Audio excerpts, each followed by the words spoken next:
We are in crisis. The distance between what is said Shut it down. and what is known to be true has become an abyss. The loss of an objective reality is perhaps the most dangerous. I think it's fair to say that women experience the world in a very different way from men.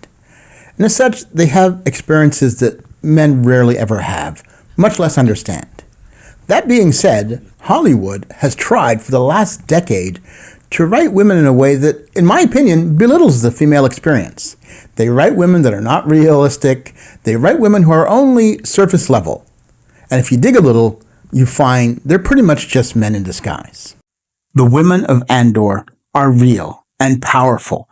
They have some of the best character arcs I've seen in decades. And at times, I cried for them. They were so powerful. They're not some sort of Hollywood caricature of what women should be.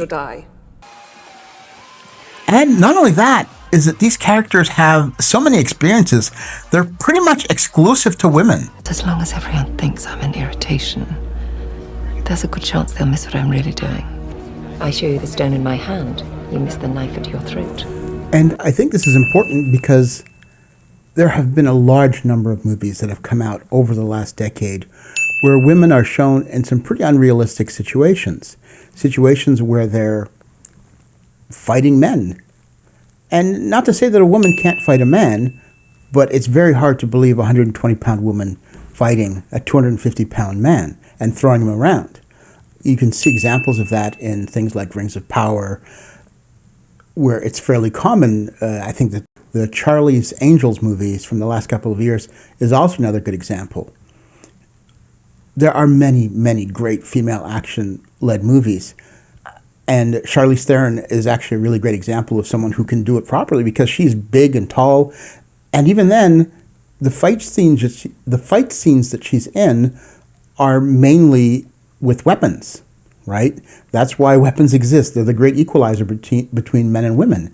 But when I see, like in The Woman King, and Viola Davis is tanking headshots from a guy who's twice her size, it's really hard to believe, right? So the women of Andor, by contrast, are quick and clever, and they win by outsmarting their opponents.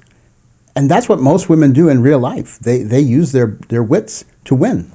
Andor is the first time I've seen so many characters dealing with problems specific to real-world women. And Star Wars has failed women so many times just by sexualizing them. So, like Princess Leia or Queen Amidala, who actually had no character arc. She goes from being queen to being senator, and she's the same character throughout the entire story. Natalie Portman does a good job playing her, but there's really not a lot to work with. She's a love interest and then a victim, and then she's dead. Liar!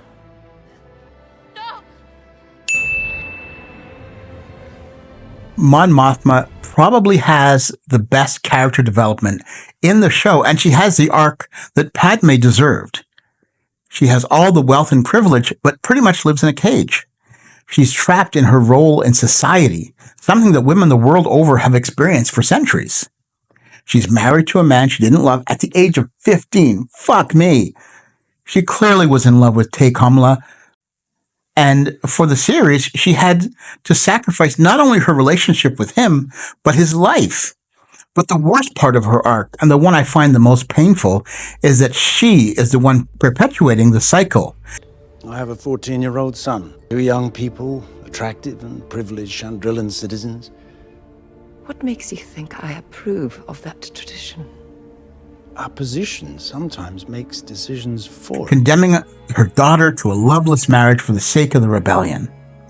That moment during the wedding, when she's talking with her daughter, and she's explaining how it's going to be after her daughter realizes that the man she's going to marry does not love her, was immensely painful.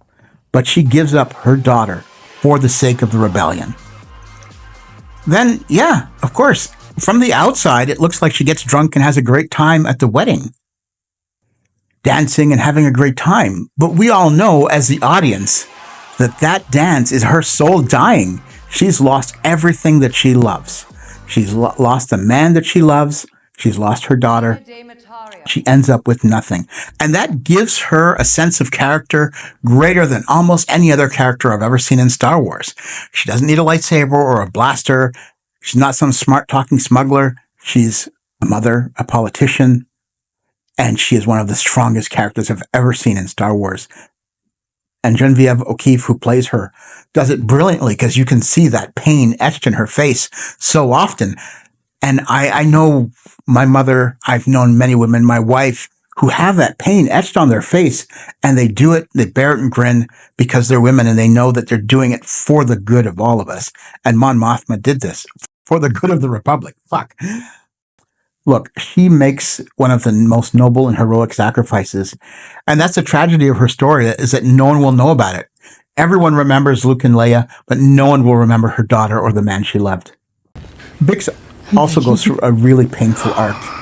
And I was one who was really pissed off about the incident and how it shouldn't be in Star Wars. Excuse me, but it's been in Star Wars. What the fuck do you think went on in Jabba's palace? There's a reason Leia was in chains. What the hell did you think went on there?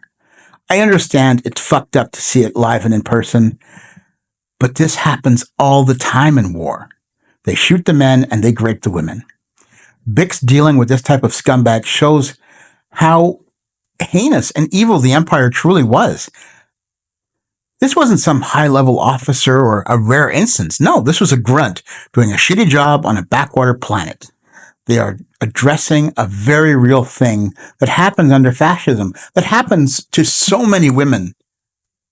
But Bix deals with it in a heroic way. She fights him off. The man ends up dead. And I for one cheered when he died. She has gone through some of the worst torture, beatings, and of course the attempted thing. But she still has the strength of character to become a better person. If that's not empowering, I don't know what is. Trust me. If someone did half of the shit they did to Bix, to me, I'd be crying in the corner like a little boy. She is so fucking strong. It's hard to imagine. And in the end, I think she managed to change the concept of what A New Hope is. A New Hope is her son, her child, because children are the hope for a brighter future. So she has a brilliant arc, a beautiful arc. Val and Sinta, this one I love. Star Wars has fumbled the ball for decades on gay representation. Once some stupid half-assed kiss in Rise of Skywalker with two characters nobody gave two shits about. Larma Darcy and Robbie Tice had zero character development and less than a minute or two on screen between them. But somehow, we're supposed to care that they kissed. Fuck off, Disney. Val and Sinta show the truth about gay and lesbian romance. That it's a hell of a lot like everyone else's. These characters have a real arc. They like each other, then they love each other, they fall in love deep and real. And when Sinta dies, I was heartbroken. I knew it was coming. It was really obvious in the writing. But we've come to know and care for them, so when Belle rips into that fucking moron of a Gore soldier. There's no place to hide. Look at me. She was a miracle. I'm right there with her. That fucker deserved every ounce of her rage. Of course, there's my love. Don't tell my wife. You disgust me. Deedra Mero's icy look and frown are something that needs to be studied. I mean, I'll be honest with you. Every time she gives that frown, I want her to spank me. No, scratch that. I can't see that. But seriously, Hollywood, take note. This is how you write a tough, menacing female villain. She doesn't need to throw down with blasters or punch things in an alley. Her power vibrates through every clip sentence, every measured step. She's a master manipulator of information. She's fucking ambitious and ruthless. The way she dominates Cyril's mother is just priceless. And when she confronts Luthen, oh, I got chills. You want chaos. Chaos for everyone but you. Ruin the Denise Go's performance is mesmerizing, and she deserves every ounce of praise she's getting. You know, female villains usually have these elaborate sob stories. My parents were criminals. You know, wow, my life was terrible. This is why I'm evil. But no, she's like, look, I grew up in an Imperial Kinderblock. Who cares? I'm evil because I have ambition. I want to be something. And I sympathize with her to a certain point, right? She has ambition. She wants to be who she wants to be, and she's not willing to let anyone get in her way. She will crush anyone who gets in her way, and you have to respect that. And at no point do I not believe she can do the things she can do. She is probably one of the best Star Wars villains to come out since Vader. So what do you think? Do you prefer the crappy plethora of Hollywood girl bosses we've seen over the last few years? Or can we go back to having real, competent, mature women who act like women who are strong and deserve our love and respect? That's all for today. I'll see you in the next one, and leave your comments down below. Thanks again.